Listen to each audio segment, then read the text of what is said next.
Coucou tout le monde, j'espère que vous allez bien. Alors aujourd'hui je reviens pour un tag. J'ai été taguée par la youtubeuse Adeline de la chaîne Adeline Maka Makeup Artist.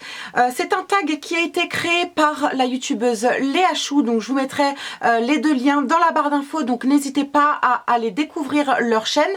Adeline, si tu passes par là, je te fais un gros bisou et je te remercie de m'avoir tagué. Ce tag est très intéressant parce que je pense que toutes les jeunes filles, toutes les femmes peuvent se reconnaître dans ce tag. Donc il est composé de 9 questions. Juste avant de commencer, je voulais faire deux petites apartés. Alors la première, vous n'êtes pas sans savoir que j'ai changé le nom de ma chaîne. Je voulais absolument quelque chose qui me ressemble beaucoup plus cohérent avec ce que je propose sur ma chaîne. Donc ce sera Dress Code Beauty. Pourquoi Dress Code Beauty? Dress Code, ça fait référence à la mode, et Beauty à la beauté, au maquillage, etc.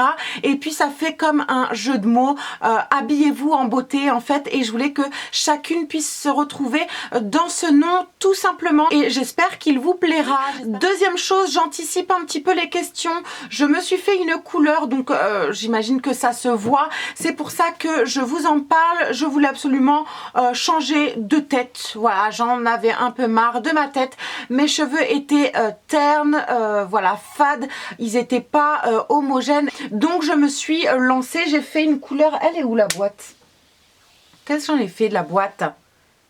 Ah, à la poubelle. Oui, parce que c'est la troisième fois que je tourne cette vidéo à cause de la luminosité. Je me suis mise complètement dans le noir histoire de plus avoir de problème. Ça fait un petit peu plus intime et tout, c'est pas mal.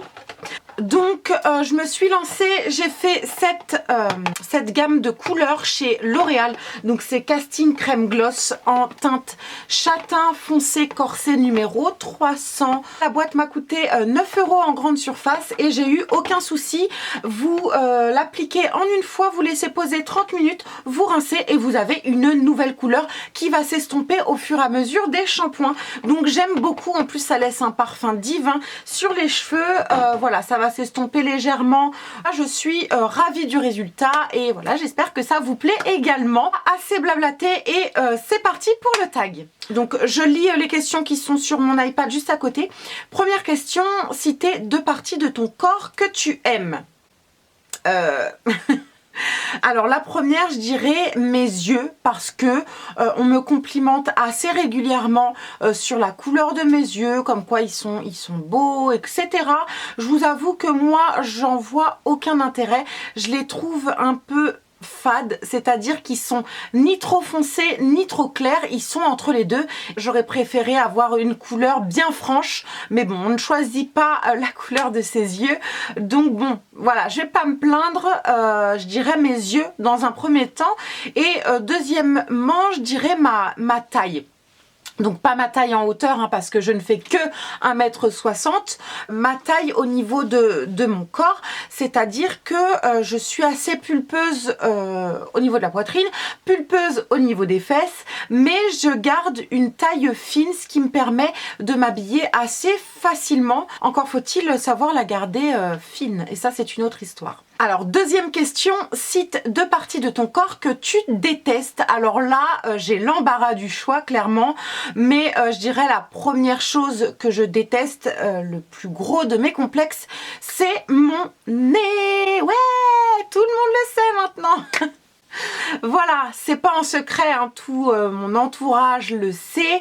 Je n'aime pas mon nez, je ne l'ai jamais aimé, et depuis que je suis toute petite, c'est-à-dire depuis le collège, depuis peut-être la 5e ou 6e, je ne supporte pas mon nez, et j'ai toujours voulu faire de la chirurgie esthétique vis-à-vis de mon nez. Il s'avère que j'ai été voir un chirurgien esthétique pour avoir un premier avis, pour avoir voilà toutes les infos relatives à une chirurgie du nez, et je vous avoue que ça m'a extrêmement refroidi. Déjà vous arrivez avec un complexe au milieu de la figure, donc vous n'êtes pas à l'aise déjà dans un premier temps, et il s'avère qu'après son petit diagnostic, il me dit comme ça... que tout mon visage était à refaire parce que rien n'était symétrique et que en plus de ça, la chirurgie de mon nez serait très complexe parce que ce n'est pas un gros défaut à corriger. J'ai pas une grosse bosse à enlever ou un truc très marqué à corriger, mais simplement ce sont des petites subtilités pour affiner cette partie là et enlever cette partie là. Donc selon lui c'était très subtil et du coup ça rendait la tâche plus difficile, donc voilà, ça m'a un peu fait flipper. Et en plus de ça, lorsqu'il a modifié mon nez sur internet, franchement j'ai eu super peur parce que il m'a fait quelque chose de très fin, vraiment qui ne correspondait pas du tout à ma morphologie, j'ai trouvé. Pourtant c'est censé encore une fois être un professionnel. J'ai des problèmes avec les professionnels, je sais pas, mais il m'a fait un nez super fin, pas du tout en accord avec la morphologie de mon visage. Je tiens à garder un nez en accord avec mes origines, mais je veux pas un truc tout fin à la Michael Jackson, enfin bref. Du coup ça m'a vraiment refroidi et je me dis c'est pas plus mal parce que ces derniers temps j'ai appris différentes techniques de maquillage, notamment le contouring, pour modifier la forme de mon nez et pour donner une petite illusion d'optique à mon nez. Donc je ne l'ai pas fait aujourd'hui, justement je voulais le faire avec vous pour vous montrer un petit peu comment je modifie tout ça. Donc je vais prendre mon fard de chez Kiko, donc c'est un taupe, tout ce qu'il y a de plus taupe, il est mat sans aucun sous-ton et du coup je viens dans un premier temps au doigt. Je vais le faire avec le retour caméra, donc je vais zoomer. Donc j'applique le fard au niveau de la pointe de mon nez. Vous voyez, et là, ne serait-ce que là, c'est pas du tout estompé. Ça vient effacer cette pointe qui me dérange tant. De même, je vais venir affiner mon nez. Donc avec un petit pinceau comme ça de chez Real Technique, toujours le même fard. Je prélève légèrement la matière et je vais venir contourer mon nez en fait. Je vais essayer de me concentrer.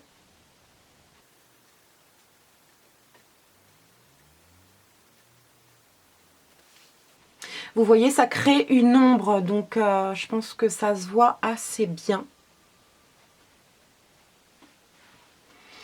Et de même de l'autre côté.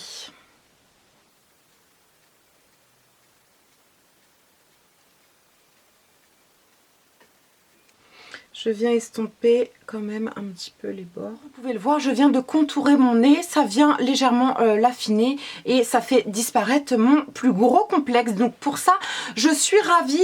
Et dans un second temps, j'ai découvert quelques petits accessoires au niveau du nez. Donc ça fera l'objet d'une prochaine vidéo. La chose qui t'a le plus complexé dans ta vie, bah écoutez, ça va rejoindre la question précédente, mais effectivement c'est encore mon nez, c'est vraiment sur ça que je fais une fixette. Voilà, après voilà, tout mon entourage me dit que ça fait partie de moi, que ça fait mon charme, etc. Peut-être, mais je vous avoue que moi j'ai un petit peu du mal à m'en rendre compte et voilà, c'est vraiment le plus gros de mes complexes. Une actrice-acteur qui te fascine par sa beauté, pour moi c'est Jessica Alba. Cette fille est juste sublimissime, elle est magnifique, aussi bien quand elle était jeune que maintenant. Je crois qu'elle a plus de 35 ans. Elle est belle en brune, en blonde, les cheveux raides, les cheveux bouclés, les cheveux longs, les cheveux courts. Elle est juste sublime, j'adore cette fille, je ne me lasse pas de la regarder. Je suis assez ébahie par sa beauté tout simplement. Cinquième question, t'inspires-tu des autres en termes de beauté, mode et façon d'être? Alors, façon d'être, j'ai pas trop compris la question parce que pour moi, on ne peut pas s'inspirer de la façon d'être de quelqu'un. Enfin, on peut pas. En tout cas, moi, je ne peux pas faire semblant d'être quelqu'un d'autre, ou je ne peux pas modifier mes habitudes ou je ne peux pas mentir en fait. Tout est marqué sur mon corps, sur mon visage. Je parle avec les mains. Quand je suis triste, ça se voit. Quand je suis contente, ça se voit. Quand je boude, ça se voit. Quand je suis énervée, ça se voit. Je ne peux pas mentir. Je ne peux pas faire semblant. Je ne peux pas me faire paraître ce que je ne suis pas. Donc, imiter la façon ou m'inspirer de la façon d'être de quelqu'un d'autre, pas du tout, à moins que la question concerne la façon de vivre ou le mode de vie. En tout cas, la réponse est non. De toute façon, je vis comme je l'entends moi-même. Par contre, en termes de beauté et de mode, bien évidemment que je m'inspire de tout en fait. Tout pour moi est source d'inspiration. Quand je sors dans la rue, quand je me balade, quand je prends les transports, le bus, le métro, une odeur, un parfum, une couleur, une association de couleurs, une texture, une matière. Mais je m'inspire des autres pour le retranscrire à ma manière. C'est-à-dire que ça va me servir de base et après je vais créer mon propre style, mes propres goûts. Voilà, tout simplement. 6e question, es-tu obligée de te maquiller? Alors non, pas du tout, ça se voit pas spécialement en vidéo, certes, mais non, si vous me croisez au petit matin, je dépose ma fille à l'école, je vous avoue, je ne suis absolument pas maquillée. Ce qui me dérange dans la question, c'est le mot obligé. Pour moi, me maquiller, ce n'est pas une obligation. Je ne fais pas ça parce que j'essaye de camoufler quelque chose. Je fais ça parce que j'adore me maquiller. C'est une passion pour moi. C'est pas une contrainte. C'est vraiment un kiff. J'adore jouer avec les matières, les textures, les couleurs, les effets, etc. Pour moi, c'est vraiment un kiff. Des fois, le dimanche, ça m'arrive en plein après-midi, genre vers 5 h de l'après-midi, je vais me démaquiller complètement et me remaquiller pour tester des nouvelles techniques, des nouveaux jeux de couleurs, etc. Ça m'arrive régulièrement, j'adore ça. Voilà, pour moi c'est vraiment une passion et non une obligation. 7e question, fais-tu du sport et pourquoi? Alors non, je ne fais toujours pas de sport, je ne m'y suis pas mise.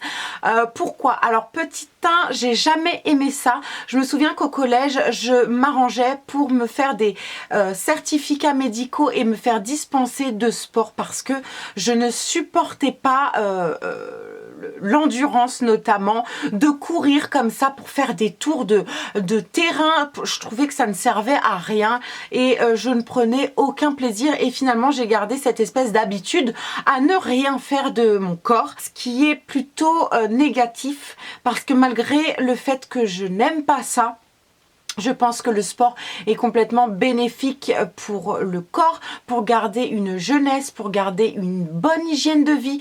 Quand on est claqué par une séance de sport, eh ben on va bien dormir. Si on dort bien, eh ben on va bien se réveiller. Si on se réveille bien, on va passer une excellente journée. On va pas casser les pieds à notre entourage. On va être happy joyce toute la journée. Enfin voilà, c'est vraiment un rythme à prendre, un rythme que je n'ai pas encore l'habitude de prendre et je compte m'y mettre. Voilà, j'espère trouver la motivation quelque part, mais je vais essayer de m'y mettre et j'espère m'y tenir.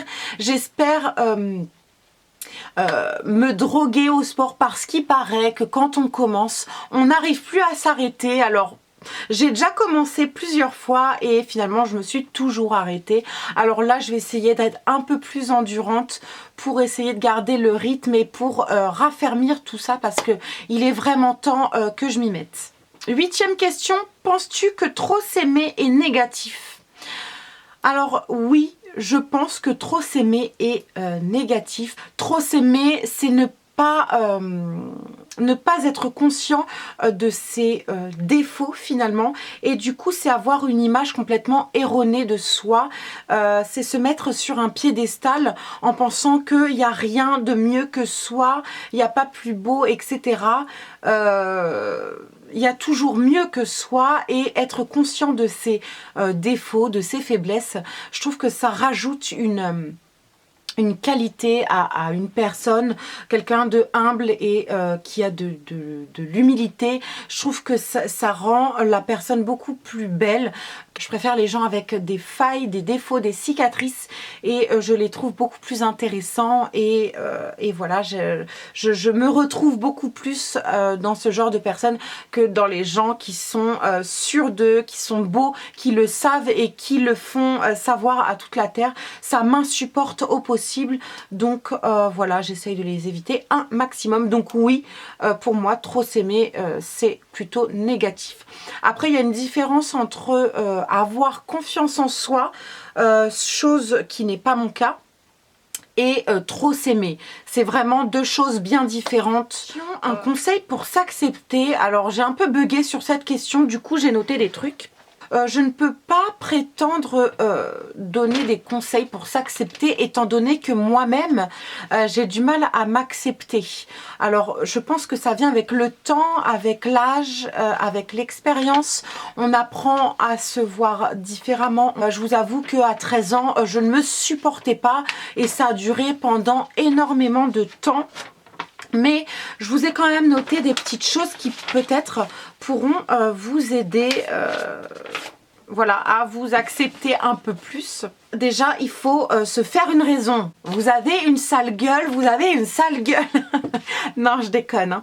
Mais je dis, faut se faire une raison, c'est-à-dire qu'on a le corps qu'on a, on a la tête avec laquelle on est né.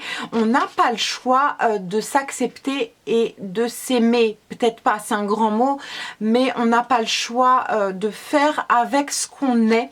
Donc le tout, c'est de se trouver des qualités, parce que tout le monde en a, et d'atténuer ses défauts. En termes de vêtements, de maquillage, de morphologie, il y a certaines petites choses à savoir pour pouvoir se mettre en valeur, mais c'est pas comme ça, on se regarde dans la glace et on sait déjà comment on va faire. Non, c'est un espèce de travail à faire sur soi. Ensuite, c'est de se dire qu'il y a toujours mieux que nous, certes, mais il y a toujours pire que nous. Donc voilà, on n'est pas la personne la plus laide au monde et je pense que chacune de nous peuvent se trouver des qualités, tout simplement. Ensuite, je pense qu'il ne faut pas tenir compte de son reflet dans le miroir parce que c'est vraiment toujours erroné. Je veux dire, on ne se voit jamais tel que l'on est. Donc parfois, il faut tenir compte malgré tout du regard des autres et de l'image qu'on peut renvoyer. Parfois, le vrai miroir, c'est le reflet qu'on a dans les yeux des autres et peut-être que ça peut aider à atténuer les défauts qu'on ne fait que regarder. Pourquoi pas changer radicalement de style, c'est-à-dire que vous allez chez le coiffeur, vous changez de couleur de cheveux, vous changez de coupe, vous avez les cheveux raides, vous faites des cheveux bouclés, vous avez les cheveux longs, vous les coupez courts, etc. Vous pouvez changer de style complètement au niveau des fringues ou tout simplement apprendre certaines techniques de maquillage. Ça va vous aider à vous voir différemment et à vous accepter finalement. Et enfin, il faut oser. Je pense qu'il faut oser porter ce qu'on aime, oser se faire la coupe qu'on aime, oser certaines techniques de maquillage, oser un rouge à lèvres qu'on n'aurait jamais porté, etc. Ça va vous aider à vous assumer et finalement à vous accepter. Voilà, j'ai terminé avec cette vidéo, j'espère que ça va pas couper, donc je me dépêche. Alors je ne tague personne en particulier, tous ceux qui souhaitent faire ce tag, je vous invite à le faire. N'hésitez pas à mettre le lien de cette vidéo dans les commentaires, je me ferai un plaisir d'aller voir votre tag. Sur ce, je vous embrasse très fort, je vous dis à bientôt dans une prochaine vidéo et prenez soin de vous. Bye.